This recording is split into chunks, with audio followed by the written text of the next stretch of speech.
క్రీస్తునందు ప్రియమైన దేవుని బిడ్డలారా, ప్రభువును రక్షకుడైన యేసు క్రీస్తు నామములో మీకు శుభాలు తెలియజేస్తున్నాము.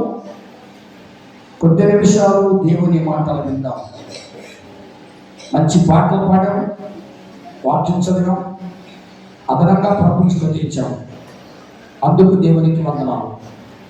ఏ సీజన్ ఆఫ్ రెన్యువల్, ఈ సీజన్లో మనము మరొకసారి దేవునికి సమర్పించుకుంటున్నాం.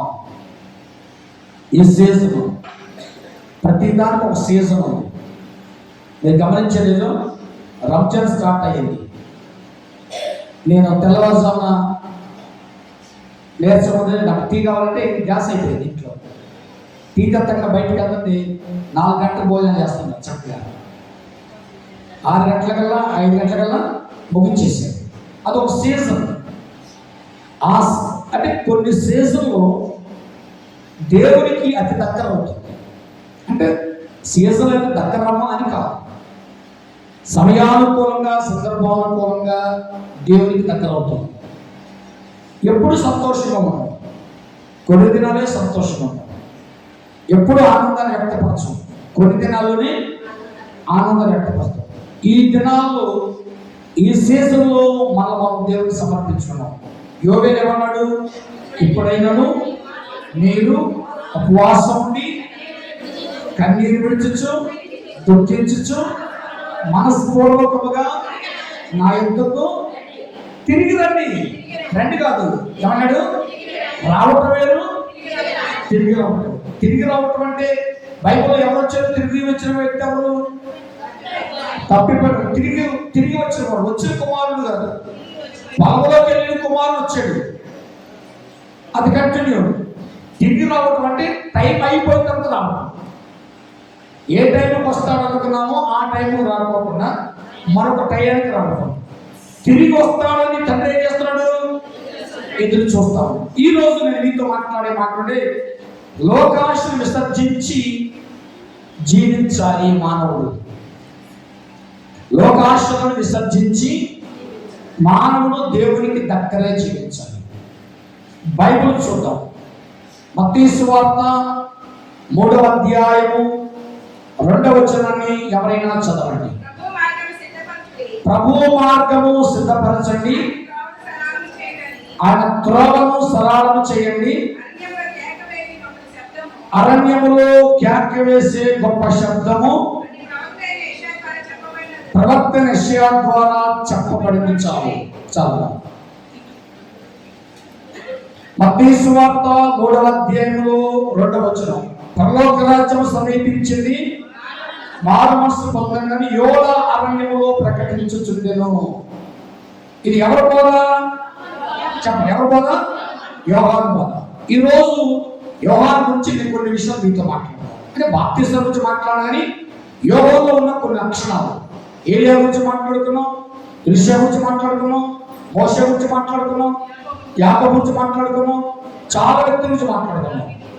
ఈరోజు యోహానులో ఉన్నటువంటి జీవన శైలి, అంటే జీవన విధానం, లోకాశలను విసర్జించినటువంటి వాడెవరు? యోహాను. లోకానికి దూరమైనటువంటి వాడు యోహాను. కనుక ఇక్కడ ఉన్న మాట్లాడే మారు మనస్సు పొందుడని యోధారణ్యములో ప్రకటిస్తున్నాడు.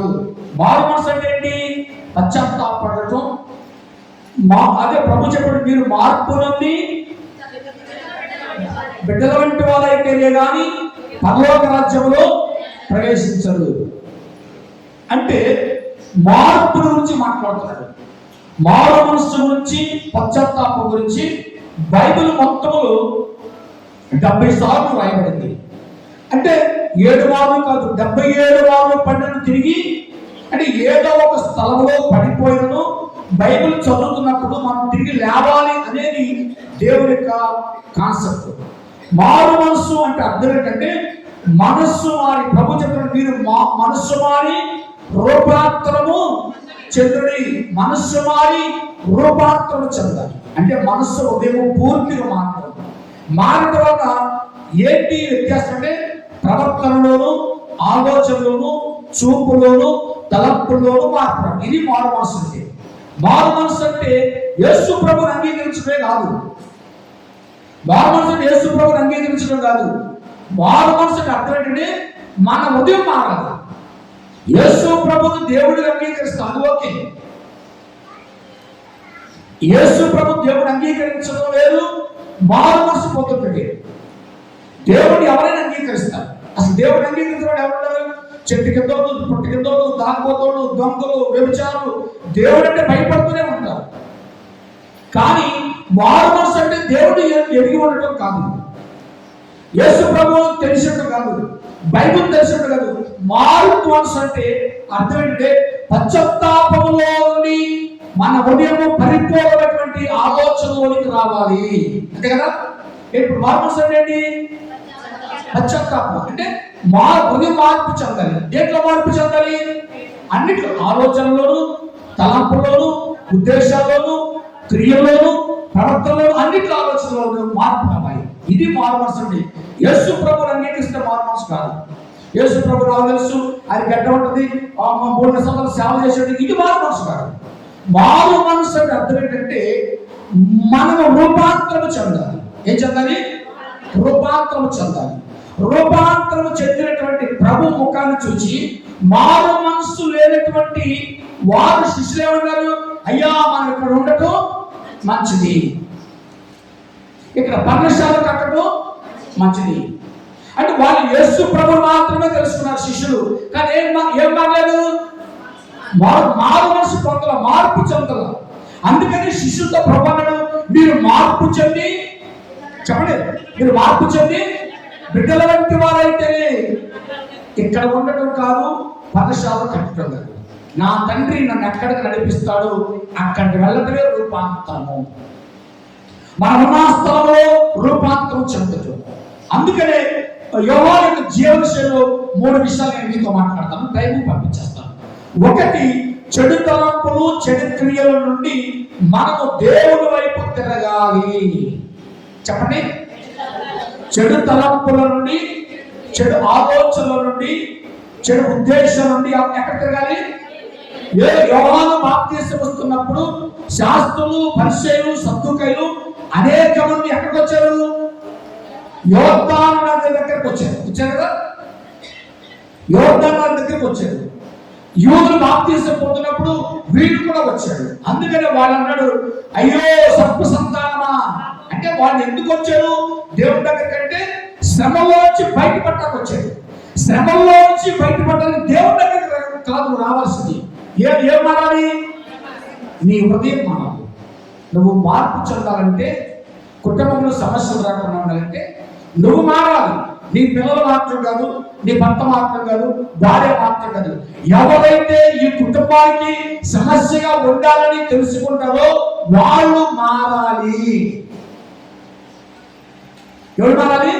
ఈ కుటుంబానికి ఎవరైతే సమస్యగా ఉన్నారో, అది పిల్లలు కావచ్చు, పిల్ల కావచ్చు, తల్లి కావచ్చు, తండ్రి కావచ్చు, ఎవరు అత్త కావచ్చు, మానవ ఎవరైనా కావచ్చు, ఆ సమస్యగా ఉన్న వాళ్ళు మారాలి. అందుకనే మీరు వస్తున్నారు, మీరు కూడా వస్తున్నారు. మీరు ఎవరంటే సర్ప సంతానము. అయితే మీరు ఎలా కాదు జీవించేది? మారు మనస్సుకు తగిన స్తోత్రపడి. ఈ మాట చెప్పింది ఎవరు? యోహానుకి. ఈ మాట ఎవరు చెప్పాడు? యోహాను. శాస్త్రులకి, పరిసయ్యులకి. మరి మనోగం కాదు, ధ్యానం కాదురా. నువ్వు ఏం పొందాలి? ముందు మార్పు పొందాలి. మారు మనస్సుకు తగిన ఫలాలు ఫలించాలి. వాళ్ళు గురుగుతున్నారంటే వాళ్ళకు డాక్టర్ ఉంది, వాళ్ళకు సిద్ధాంతం ఉంది, వాళ్ళకు నమ్మిక ఉంది. కానీ నీ నమ్మిక అడిగారు కదా, వీళ్ళు మునిగారు పరలోకంటే నువ్వు కూడా మురుగుతున్నావు అంటే అది నీ అవివేకం. ఇది యోహాను యొక్క బోధ. అందుకంటాడు శాస్త్రము, పరిసయ్యులు, సద్దుకయ్యులతో మీ హృదయములు మారాలి, మార్పు చెందాలి. మీ హృదయంలో మార్పు చెందితేనే కానీ మీరు నిత్య రాజ్యానికి వారసు అవుతారు. స్తోత్రపడి. అంటే చెడు క్రియల నుండి దేవుని వైపు తిరగాలి. అదే నిర్ణయం. చెడు తరముల నుండి దేవుని వైపు తిరగాలి. సర్ప సంతానం ఎంత పెద్ద మాట తెలుసా? అసలు అంతకన్నా కఠినమైన మాట బైబిల్లో ఉందా? సర్ప సంతానం ఏంటి? సాతానుకు పుట్టినటువంటి సంతానమా? వాళ్ళు కాబట్టి కోరుకుంటారు. ఎవరు వాళ్ళు? శాస్త్రులు. మీరైతే ఊరుకుంటారా? నేనైతే ఊరుకుంటారా? డీసీ గారు బాగు చేస్తూ మీరు సర్పు సంతానం అన్నాడు అనుకోండి, ఊరుకుంటారా? అంటే అలాంటి లక్షణాలు వారిలో ఉన్నాయి కనుక యోహాను మాటలకి వారికి ఏమి రాలేదు? కోపం. అంటే సర్ప సంతానంగానే మిగిలిపోయారు.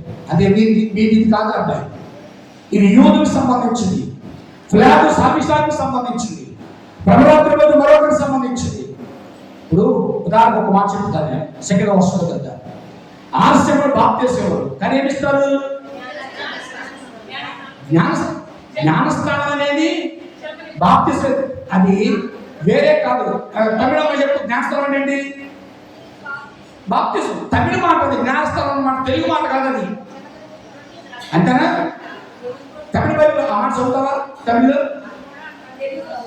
మాట్లాడు తమిళలో చదువు, 7వ వచనం చదువు, గట్టి చదువు.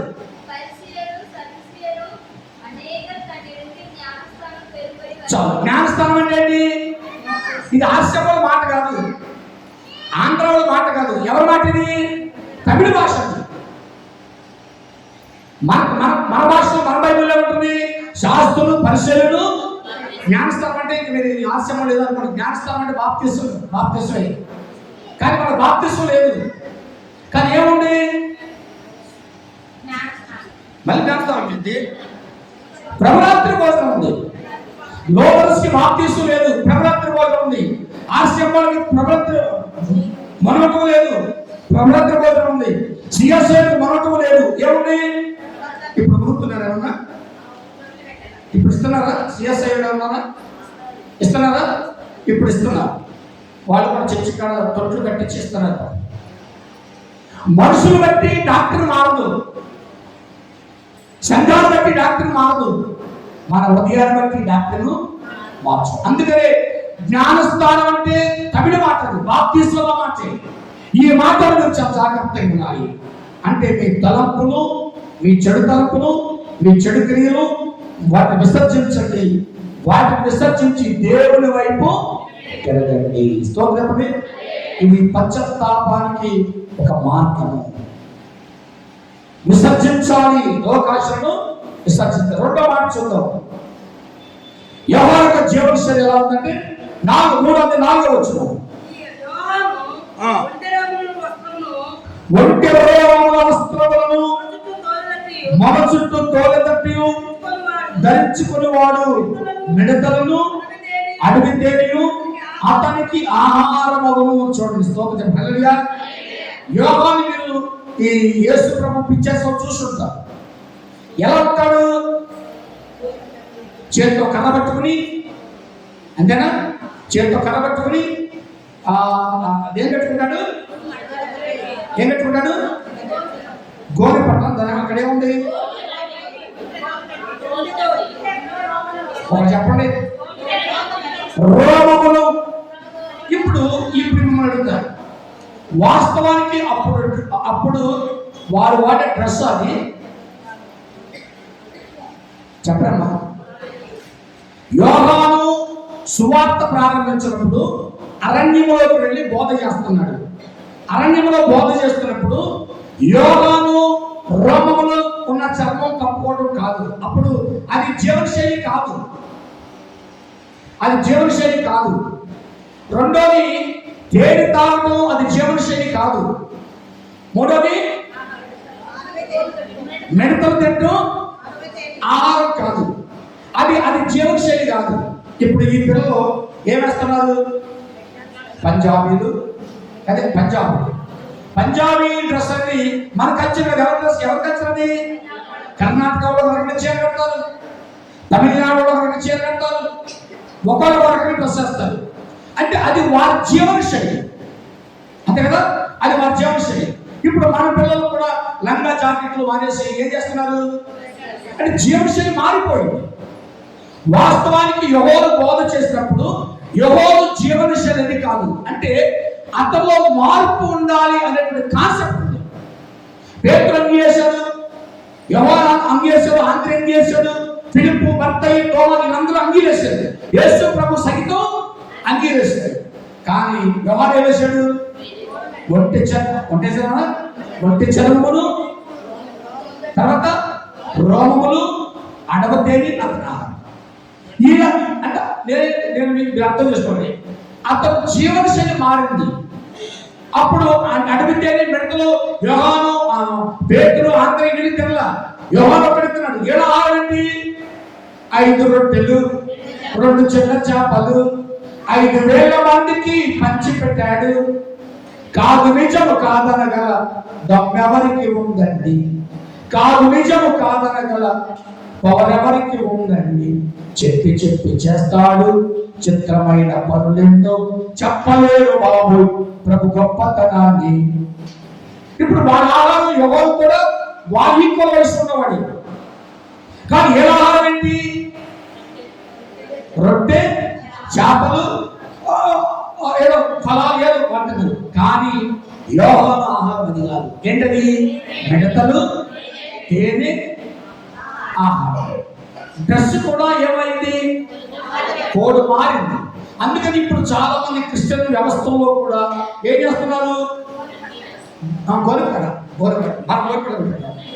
గోరుపట్ట కట్టుకుంటున్నారు, యూనిఫామ్ ఏం చేస్తున్నారు. నేను మొన్న పొంగుటూరు వెళ్ళాను కదా, మాది కూడా వచ్చింది. మా మేనమామ కొడుకు అంటే రమేష్ అమ్మా ఏం డ్రెస్ వేసాడు గుర్తుందా? జోయి మామి కొడుకు పాప పంచాయతీ చెప్పింది. మెరూన్ కలర్ డ్రెస్ వేసాడు గుర్తుందా? మెరూన్ కలర్ డ్రెస్ వేసాడు. మెడలో తెల్లటం వేసాడు, మెరూన్ కలర్ ప్యాంటు. గమనించాడు కదా. మరి ఏంటో ఈ డ్రెస్ వేసాడన్నా? బాబా ఈ డ్రెస్ తంబి గారు కోడ్ అంట. ఎవరు కోడు? ఏ తంబి? గమనించము, గమనించమా? ఎవరు కోడ్ అది? జోసఫ్ తంబి గారు కోడ్ అంట. తప్పులేదు. అంటే ఆ శైలిలో ఆయన ఆ రోజు అది ఎన్నుకున్నాడు. విలియం బూత్ గారి శైలిలో బ్లూ అండ్ వైట్ ఎన్నుకున్నారు, కాషాయ బట్టలు ఎన్నుకున్నారు. అంటే ఫస్ట్ జీవన శైలి ఏమైపోతుంది? అంగీ వేశారు. అమ్మగారులకి ఒక డిఫరెంట్ డ్రెస్ ఉండేది, ఇప్పుడు ఆ డ్రెస్ రాకుండా రెడ్ చీర మీద ఏమొచ్చేది? బ్లూ చీర, వైట్ చీర మీద ఏమొచ్చేది? బ్లూ వచ్చేది. బ్లూ చీర మీద వైట్ వచ్చింది. జీవన శైలి అంటే మార్పు చెందిన తర్వాత యోహాను తన జీవన శైలి చేస్తున్నాడు. మనం కూడా మన జీవన శైలి మారాలి. ఎప్పుడైతే జీవన శైలి మారుతుందో అప్పుడు మనం కూడా మారాలి. మీరు కూడా చాలా మంది మారుతుంటారు. కొంతమంది నీసు అంటే చేపలు, మటన్ ఎవరు చేస్తుంటారు. నా రోజులు చేస్తారా? చేసి ఖచ్చితంగా చేసి ఉంటారు. చెప్పిన పర్లేదు, చేసిన మంచిదే, సంతోషం. ఆహారం ఈ 40 days ఏమైపోతుంది? ఆహారం ఏమొస్తుంది? ఆహారంలో మార్పు వస్తుంది, దుస్తుల్లో మార్పు వస్తుంది, నడవడికలో మార్పు వస్తుంది. కానీ మార్పు రావాల్సింది ఏంట్లో? హృదయంలో మార్పు రావాలి. వస్తే మంచిది. అంటే వాళ్ళకి మార్పు హృదయం మారడం నేను అనవసరమా? వాటితో కూడా ఏం మారాలి? హృదయం మారాలి. ఒకటి చెడు తలంపులు, చెడు క్రియలు బయటకు రావాలి. రెండో యోహాను అతని జీవన శైలి మార్చుకున్నాడు. వాస్తవానికి అప్పుడు కోడు యోహాను కోడ్ అది కాదు. ఒంటె రోమము, తేనె, మెడకలు అది కాదు. అతను ప్రత్యేకించబడి ప్రజల గుర్తు కోసం, ప్రజల యొక్క గమనం కోసం ఏం చేశాడు? మార్చుకున్నాడు. అప్పుడు విలియం బూత్ గారి టైంలో కూడా భారతదేశానికి వచ్చినటువంటి 5 వాళ్ళ శైలి మార్చుకున్నారు. బూతు టెక్కర్ గారు, ఎమ్మా బూతు, ఇవాళంతా మార్చుకున్నారు. స్టైల్ మార్చుకుంటే రూపాన్ని మార్చుకున్నారు. బూతు టెక్కర్ ఫకీర్ సింగ్ గారు ఎందుకు రూపాన్ని మార్చుకున్నాడంటే, ఎందుకు కాషాయ బట్టలు అంటే ఆ డ్రెస్ కోడ్ వల్ల ప్రజలు ఏం చేస్తారు? అతన్ని చూస్తారు. అంటే ఆ డ్రెస్ కోడ్ వల్ల ప్రజలు ఆకర్షిస్తారు. ఆకర్షించడం వల్ల అతను మార్పు చెందడానికి అవకాశం ఉంది. ఏమండి? యోహాను జీవితంలో అతని జీవన శైలి అయిపోయింది, మనం కూడా కూర్చోబెట్టమా మారాలి. మారితేనే కానీ ఎక్కడికి వెళ్తాం? ఎక్కడికి వెళ్తాం? దేని మారాలి?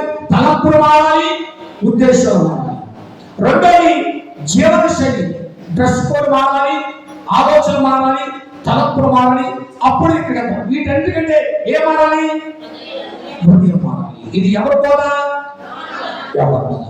మూడో విషయం ఏంటంటే పశ్చాత్తాపంలోకి రావాలి. ఎక్కడ రావాలి చెప్పండి మీరు అందరూ? ఎక్కడ రావాలి? పశ్చాత్తాపంలోనికి రావాలి. అక్కడ ఒకసారి గమనిస్తే ఆ వారితో మాట్లాడుతున్నటువంటి సందేశం చాలా గొప్ప సందేశం. ఏంటి ఆ మాట అంటే ఒకసారి 11వ వచనం చూద్దాం. బాప్తిసం ఇచ్చుచున్నాను కానీ చెప్పుల వేడుకైన నేను పాత్రలను ఆయన పరిశుద్ధాత్మలను అగ్నిలను అంటే ఈ మాట విన్న మీరు మార్పు చెందాలి. నా దగ్గరకు అయ్యో శాస్త్రులారా, పరిశీలన, సదుకారా మీరు అవసరాన్ని బట్టి వస్తున్నారు కానీ దేవుని మీద భయం భక్తుడిని మాత్రం ఇప్పుడు అంటాడు యోహాను, మీరు పశ్చాత్తాపంలోకి రావాలి. అంటే నిజమైన నమ్మకాన్ని కలిగి ఉండాలి. అందుకే పాప విముక్తి కొరకు పాపము లేనటువంటి క్రీస్తు భూలోకానికి రావడం జరిగింది. నా వెనుక వచ్చేవాడు చెప్పడమా, నా వెనుక వచ్చేవాడు నాకంటే శక్తివంతుడు. ఆయన దేనికేస్తాడు బాప్తిసము? అగ్నిలో బాప్తిసం మీరు తీసుకుంటారా? అగ్ని వాక్యానికి సాదృశ్యం, నీరు వాక్యానికి సాదృశ్యం. తర్వాత ఇంకోటండి పరిశుద్ధాత్మ వాక్యానికి సాదృశ్యం. ఏదైనా దేవుని వాక్యం మనకు సాదృశ్యం. అగ్నిలో బాప్తిసం అంటే ఏంటి తెలుసా? శిష్యులు అంటారు, అయ్యా నువ్వు మాట్లాడుతున్నప్పుడు మా హృదయము ఏమంటారు? మండాలి. ఉదయం మండితేనే కానీ ఎక్కడికి వస్తాం?